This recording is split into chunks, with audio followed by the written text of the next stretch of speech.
نائب وزیر اعظم اسحاق ڈار کابل پہنچ گئے۔ ایئرپورٹ پر افغانستان کے نائب وزیر خارجہ ڈاکٹر نعیم نے استقبال کیا۔ اسحاق ڈار کابل میں سہ فریقی اجلاس میں شرکت کریں گے۔ پاکستان، افغانستان اور چین کے درمیان سیکیورٹی صورتحال، دہشت گردی کے مکمل خاتمے اور معاشی تعاون پر مشاورت ہوگی۔ اسحاق ڈار روابط مضبوط بنانے کے لیے پاکستان کی پالیسی پیش کریں گے۔ افغانستان میں خوفناک ٹریفک حادثہ، ٹرک اور موٹر سائیکل سے ٹکرانے کے بعد بس میں آگ لگ گئی۔ 76 افراد جاں بحق، 19 بچے بھی شامل۔ مرنے والوں میں زیادہ تر افراد ایران سے ملک بدر کیے گئے افغان تارکین تھے۔ وزیر اعظم شہباز شریف کا سیلاب سے متاثرہ خیبر پختونخوا کے ضلع بنیر کا دورہ، متاثرہ علاقوں کا فضائی جائزہ لیا۔ وزیر اعظم سیلاب متاثرین سے ملاقات بھی کریں گے۔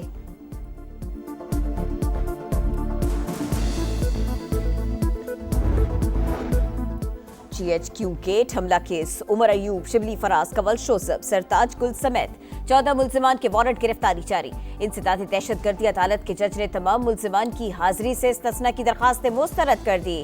تمام 14 ملزمان سرکوتھا، فیصل آباد اور لاہور کی عدالتوں سے سزا یافتہ ہے۔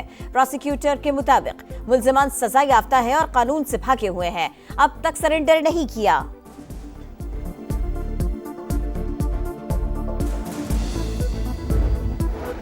بانی پی ٹی آئی نے محمود خان اچکزئی کو قومی اسمبلی اور اعظم سواتی کو سینیٹ میں اپوزیشن لیڈر نامزد کر دیا۔ پنجاب اسمبلی میں اپوزیشن لیڈر کے لیے 5 نام مانگ لیے۔ ضمنی انتخابات کے بائیکاٹ کا معاملہ سیاسی کمیٹی پر چھوڑ دیا۔ سلمان اکرم راجہ کہتے ہیں حکومت کو بانی پی ٹی آئی سے ملاقات کرانا ہی ہوگی۔ ہائی کورٹ میں توہین عدالت کی درخواست دائر کر رکھی ہے۔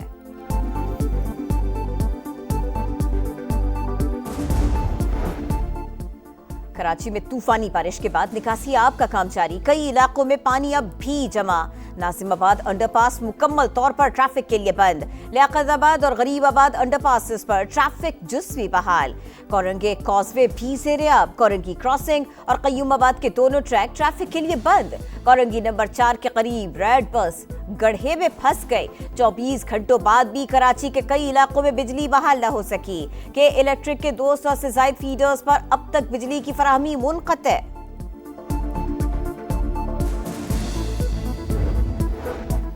کراچی کے علاقے اورنگی ٹاؤن مومن آباد میں 3 منزلہ عمارت گر گئی، 4 افراد کو نکال لیا گیا، کئی افراد کے ملبے میں دبے ہونے کا خدشہ۔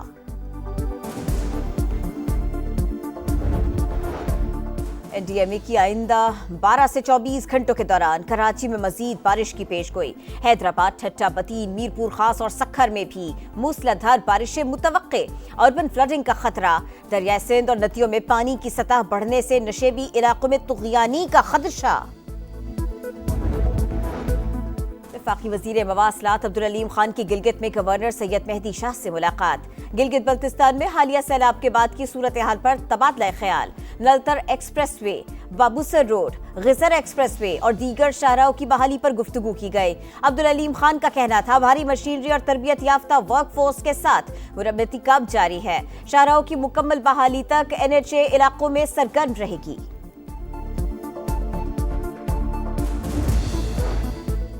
سوات کی یو سی منگلور میں سیلابی ریلوں سے تباہی، دکانیں اور زرعی زمین پانی میں بہہ گئے۔ ایک رابطہ پل پانی کی نذر ہوا، دوسرا شدید متاثر۔ بجلی کی فراہمی بحال نہ ہو سکی، مکین پانی کی بوند بوند کو ترسنے لگے۔ وزیر اعلیٰ پنجاب کے دورہ جاپان کا تیسرا دن، مریم نواز کی خارجہ امور کے سینئر اسٹیٹ منسٹر سے ملاقات۔ مایاجی ٹکوما کا پاکستان میں سیلاب سے جانی نقصانات پر افسوس اور ہمدردی کا اظہار۔ مریم نواز نے کہا زلزلے، سیلاب اور قدرتی آفات کے مقابلے کے لیے جاپان کے تجربات سے استفادہ کریں گے۔ مشکل وقت میں ساتھ دینے پر جاپان سے اظہار تشکر۔ پاکستان اسٹاک مارکیٹ میں آج بھی تیزی کا رجحان تاریخ کی نئی بلند ترین سطح پر جا پہنچی۔ پہلی بار 1,51,000 پوائنٹس کا سنگ میل عبور کر گئے۔ دوران ٹریڈنگ 1490 پوائنٹس کا اضافہ۔ Pharmaceutical, bank, cement, I T companies کے شیئرز میں خریداری کی لہر۔ کلاؤڈ برسٹ کے بعد سیلاب، خیبر پختونخوا میں تباہی کی المناک داستانیں۔ بنیر میں مختلف مقامات سے ملبے تلے دبی مزید 5 لاشیں نکال لی گئیں، درجنوں تاحال لاپتہ۔ بنیر، شانگلہ اور سوابی میں پاک فوج کا ریلیف آپریشن جاری۔ ہیلی کاپٹرز کے ذریعے راشن کی تقسیم، لوگوں کی محفوظ مقامات پر منتقلی، انجینئرنگ کور کے دستے راستے کھولنے اور ملبہ ہٹانے میں مصروف۔ سوات میں سیلاب متاثرین کی مشکلات کم نہ ہو سکیں، سید الشریف روڈ 5ویں روز بھی ٹریفک کے لیے بند۔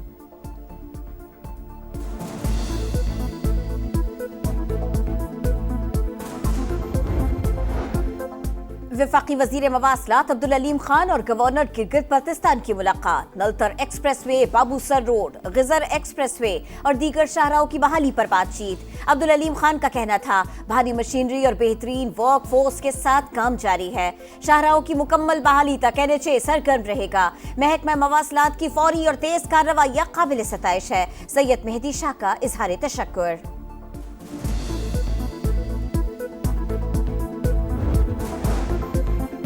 وزیر اعلیٰ پنجاب کے دورہ جاپان کا تیسرا روز، مریم نواز کی خارجہ امور کے سینئر اسٹیٹ منسٹر سے ملاقات، مایا جی ٹاکوما کا پاکستان میں سیلاب سے جانی نقصانات پر افسوس اور ہمدردی کا اظہار۔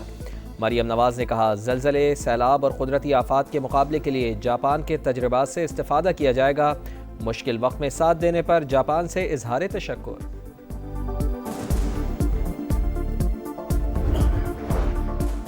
ملک بھر میں بجلی کا یکساں ٹیرف برقرار رکھنے کے لیے بڑا اقدام، حکومت نے یکساں فیول ایڈجسٹمنٹ چارجز نافذ کرنے کا فیصلہ کر لیا کہ الیکٹرک اور دیگر ڈسکوز کے فیول چارجز میں فرق سبسڈی کے ذریعے ایڈجسٹ کیا جائے گا۔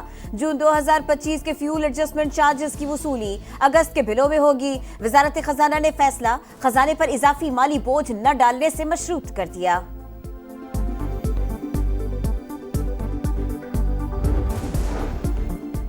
کابل میں سہ فریقی بڑی بیٹھک، پاکستان، افغانستان اور چین کے وزرائے خارجہ کی کانفرنس آج ہوگی۔ سیکیورٹی صورتحال، دہشت گردی کے مکمل خاتمے اور معاشی تعاون پر مشاورت ہوگی۔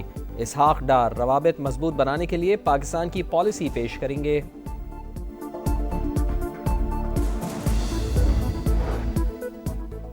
فلسطین اور مقبوضہ کشمیر میں خواتین کی حالت زار پر پاکستان کا تشویش کا اظہار، عالمی برادری سے فوراً ایکشن لینے کا مطالبہ۔ سلامتی کونسل میں مستقل مندوب عاصم افتخار کا کہنا ہے مقبوضہ کشمیر میں بھارتی افواج جنسی زیادتی کو بطور ہتھیار استعمال کر رہی ہیں۔ 2019 سے 2021 تک 10,000 خواتین اور بچیاں لاپتہ ہوئیں۔ غزہ میں اسرائیلی درندگی جاری، نصیرات میں امداد کے منتظر افراد پر فائرنگ، 8 فلسطینی شہید۔ المواسی میں بے گھر افراد پر بمباری، 2 فلسطینی شہید، 24 گھنٹے میں 70 شہادتیں۔ غذائی قلت سے بھی مزید 3 افراد دم توڑ گئے۔ غزہ میں تنازع فوری طور پر ختم ہونا چاہیے، 20 یرغمالیوں کو فوری رہا کیا جائے۔ امریکی خصوصی ایلچی اسٹیو وٹکوف کی اپیل۔ اسرائیل نے حماس کے مثبت رد عمل کے بعد نئی شرائط رکھ دیں، تمام 50 یرغمالیوں کی رہائی کا مطالبہ۔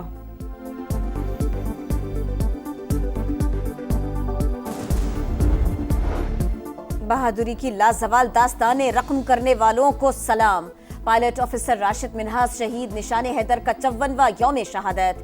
Field marshal Syed Asim Munir, chairman joint chiefs of staff committee general Sahir Shamshad Mirza, air اور نیول چیفز کا شہید کو خراج عقیدت۔ راشد منہاس کی عظیم قربانی، فرض شناسی اور وطن سے وفاداری کی اعلیٰ مثال ہے، وزیر اعظم کا بھی خراج عقیدت۔ سہ فریقی سیریز اور ایشیا کپ میں شرکت کے لیے قومی کرکٹ ٹیم آج دبئی روانہ ہوگی۔ کھلاڑی 4 مختلف گروپس میں دبئی پہنچیں گے۔ کل سے ICC کرکٹ اکیڈمی میں تیاریوں کا آغاز کیا جائے گا۔ کھلاڑی انٹرا اسکواڈ میچ بھی کھیلیں گے۔ سہ فریقی سیریز کا پہلا میچ 29 اگست کو پاکستان اور افغانستان کے درمیان شیڈیول۔ ایشیا کپ کا آغاز 9 ستمبر سے ہوگا۔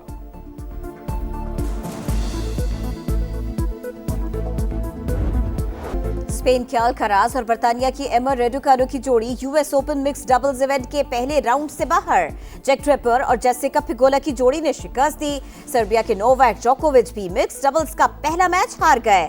میرا اینڈریوا اور میدویدیو کی جوڑی نے جوکووچ اور ڈینولووچ کی جوڑی کو ہرا دیا۔ کرسٹیانو رونالڈو کی ٹیم النصر سعودی سپر کپ کے فائنل میں پہنچ گئی۔ سیمی فائنل میں الاتحاد کلب کو 1 کے مقابلے میں 2 گول سے شکست دی۔ ساڈیو مانے اور فلیکس نے گولز اسکور کیے۔